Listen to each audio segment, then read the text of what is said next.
fa maninona apôstôly ty vehivavy ty a no tsy nandray valim-bavaka mihitsy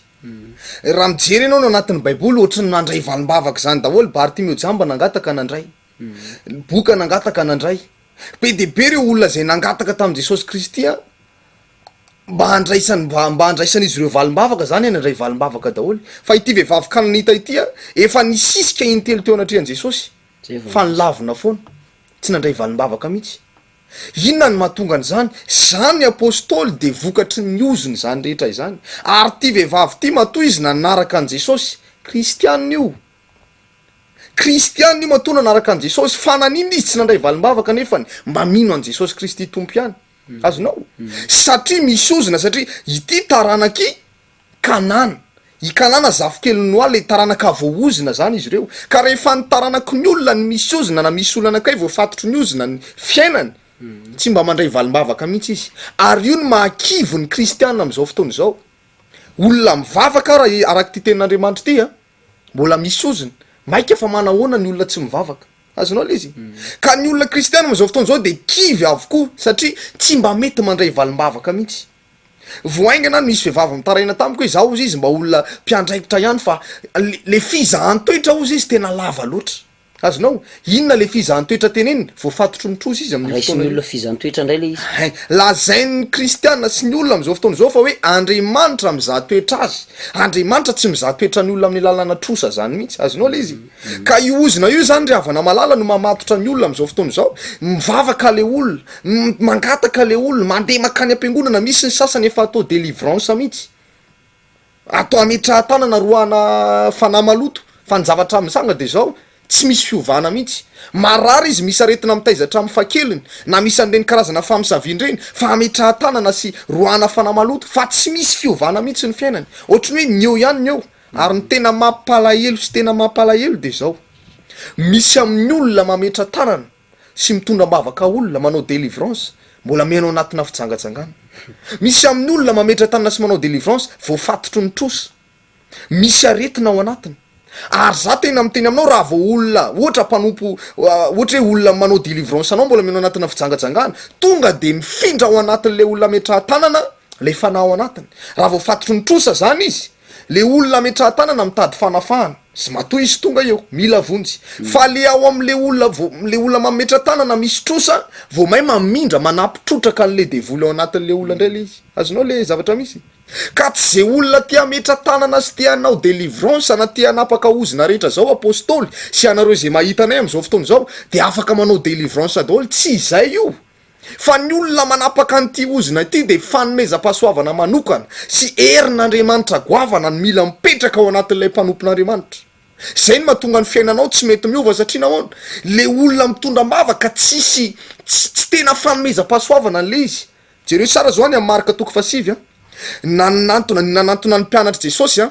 ny ray aman-dreny anankiray nitondra zazalahy nampahorin'ny demonia azonao de nametrahany mpianatra avitanana androana le fanahy fa tsy tafavoaka mihitsy de vao tonga ny tompo de nanantona an Jesosy tompo reo de ozy izy le ray aman-dreny efa netiko teo amin'ny mpianatra ao ty zanako ty fa tsy hainy nanasitra anazy de niroahan Jesosy tamin'ny teny tsotra fotsiny le fanahy tao anatiny tonga de nivoaka le fanahy de gaga ny mpianatra de rehefa tonga tany an-trano am'izay ny mpianatra nanontany an Jesosy hoe mpampianatra fa naninona izahay ozy izy no tsy natafavoaka n'iny fanahy iny de ozy izy lazay ny tompo hoe iny karazany iny tsy mba azo avoakana amin'inona na amin'inona afa-tsy amin'ny fivavahana sy ny fivadikanana ireriana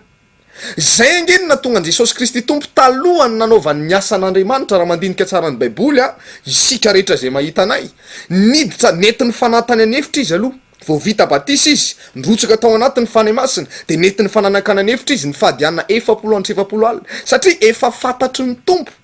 fa ifanena amina devoly matanjaka be izy ifanena am'ireny karazana ozona reny izy azonao de niditra tao anatin'izay fifadikaniny zay izy vita ny fifadikaniny niza ny fanena taminy sitrana avokoa atramina maty any anatin'ny fasana rehefa milevina efatrandro mbola natsangany tamy maty ary tsy vitan'izany fa ny tenany ihany koa mbola niverina nitsangana tamy maty azonao le izy ka ny mpianatra nametra-tanana tamy voaloha tsy nahafaka an'le fanahy de tahaka zany ihany koa reo karazana mpanompon'Andriamanitra maro mitondra mbavaka olona sy mametra-tanana olona tsy tafavoaka mihitsy le fanahy de mametraka fanontaniana hoe fa inona ny olana de le olona nomena tsiny ianao mihitsy ngamba misy fahotana miafina be ianao mihitsy ngamba ny tena mpanota be alefany am'le olona ny daholo le izy kanefa misy karazany taka an'ity ozina ty tsy vitana vavaka tsotra, tsy vitana délivrance tsotra, fa le mpanompon'Andriamanitra mitondra bavaka mila misy hery ny fifadikanina. Ary le fifadikanina lavalava mihitsy. Fifadikanina lavalava inge le lazain'i Jesosy tompo hoe iny karazan'iny tsy azo avokana amin'inona amin'inony afa-tsy amin'ny fivavahana aloha voalohany indrindra tsy piantsara sy ny fifadikanina ihany. Zany hoe vavaka aloha voalohany indrindra no anapahana le oziny. Faharoa, le mpanompon'Andriamanitra mitondra bavaka an'le olona mila misy hery ny fifadikanina. Azonao le izy mila misy hery ny fifadikanina. Ka rehefa noroahan'ny tompo ty fanaty tonga de mivoaka. Ary za koa mino fa io ozina zay mamatotra anao io amin'ny fotoana io atao délivrance. Mpanompon'Andriamanitra misy hery ny fifadikanina manao délivrance anao, milaza aminao a 100 isan-jato fa mivay io olana io, misokatra io fiainanao io. Ka betsaka ny olona apôstôly miainao anatin'ity oziny ity, na olona tsy mivavaka izy, na kristianina izy, ary sarangan'olona maro isan-karazany. Misy ny sasany manana ny maizy azy, tena hoe olona tena hoe ambony tena ambony, fa misy aretina mamatotra azy. Aretina nitaizany ray aman-dreniny tany aloha tany, mifindra ao aminy, marary maso, misy tension, misy asina, misy andreny karazana aretina any amin'ny rein sy ny calcul sy ny karazany reny, reny ny mamatotra azy. Ray aman-dreniny misy andreny dia izany koa am'izao fotoana izao misy andreny. Na anatonana karazana mpitsabo maro manam-bola izy lanina ny vola, fa na ny dokotera rehefa manomboka mitsoka azy ny farany. Satria nahoana? Tsy mety sitrana le izy. Matola izy tsy mety sitrana, ozina zay. Ary matony fanafody nanana, matony ny aretina inanana fanafody isan'andro apôstôly, ozina zay. Azonao, matola izy tsy sitrany dokotera, ozina zay. Matola olana tsy mety miva mihitsy hatram'izay. Efa matona ianao mivavaka mbola miainao anatin'izany trosa sy faharavana, zay zavatra ataonao rehetra tsisy mety. Enao mety mahitahita eo amin'ny fiainanao. Fa rehefa misy olona mba miara-miasa aminao, ohatra tamin'ny voalohany le olona, rehefa mandeha rery izy miasa, de mahomby be sy mandroso be le zavatra ataony. Fa rehefa miara-miasa aminao izy, lasa bloqué le zavatra ataon'le olona. Mahazo siny amin'olo hoe nao mihitsy ngamba ny ratsy vitanao izy le olona. Azonao, ianao zay misy ozina zay toerana misy anao rehetra, misy sakatsakana, misy fahafatesana, misy tsy fahatanterana avokoa. Zany ny zavatra iainan'ny olona misy ozina apôstôly. Zavatra misy zao apôstôly, nisy fotoana betsaka moa ny olona manatona atsika. Satria ny akamaroan'ny olona zany de efa malala atsika hoe isika de anisan'le apôstôly na vita fifadikanina 700 andro sy 700 alina. Ary misy olona tena nanatona nisy fotoana ny raisiko vehivavy ray zay. Manam-pahaizana izy. Ary tena manam-pahalalana ary tena ilain'ny firenena mihitsy raha ny fahaizany. Fa ny zavatra misy, lamina ihany aloha ny fiainany taloha.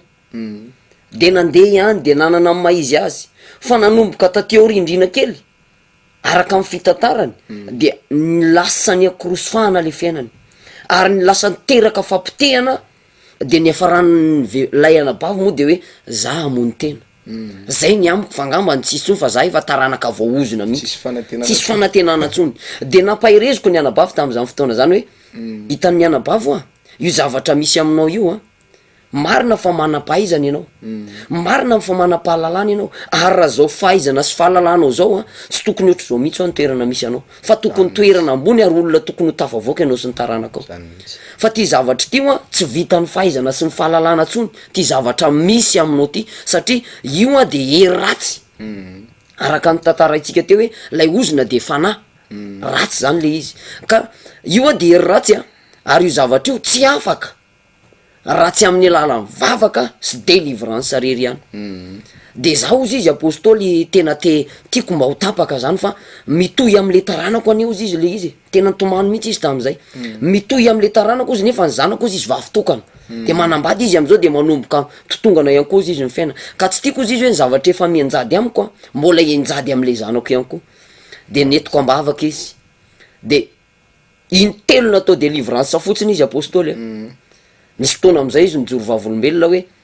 tena mahafinaritra le torohevitra anao apôstôly izy. Misy fiatraika le torohevitra. De za moa niteny aminazy hoe tsy ny torohevitra ko mahafinaritra, fa Jesosy Kristy no manome anay an'ilay hery sy fahefana tao anatin'le fifadikana nanapahana le ozina. Satria matoa Jesosy naniraka amin'ny mpianany, nisy mpianatra roa lahy raha namahan'ilay fatora le zanabrika. Jereo tsara fa nitapahan'ilay mpianatra lay fatotra anazy le zanabrika. De tahaka an'izany ihany koa nanarahan'ny tompo anay ka nizaniza olona voafatotra ao anatin'izany ozina na voafatotry ny olana ka manatona anay. De tsy izahay manafaka fa Jesosy, fa ny hery sy ny fahefana omeny Kristy anay tao anatin'ilay fifadikana afaka manapaka ny ozina io. De faly moa izy, ary tena hoe am'izao fotoana zao moa zany ny anabavy tena mirehatra tsara mihitsy a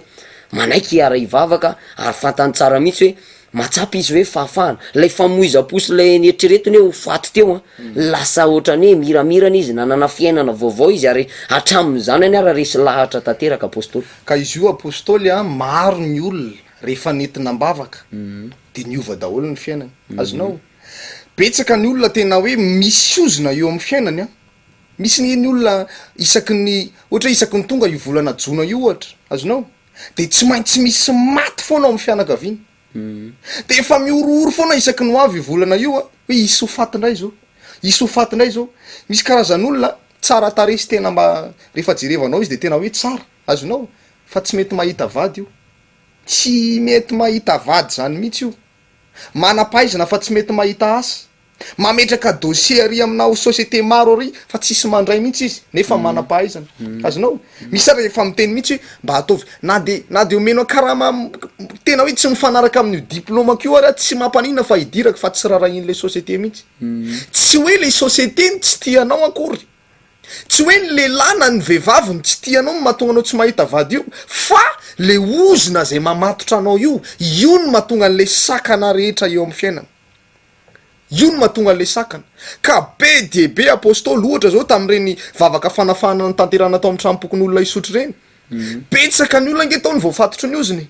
fa mijoro vavolombelona daholo ny olona miantso amin'ny telefona taoriana le vavaka fanafana iny apôstôly ny vaty olako ty nanana n'olona trosa be de be a fa nisokatra le lalana afaka aretina efa nisy vehivavy anankiray zao to tena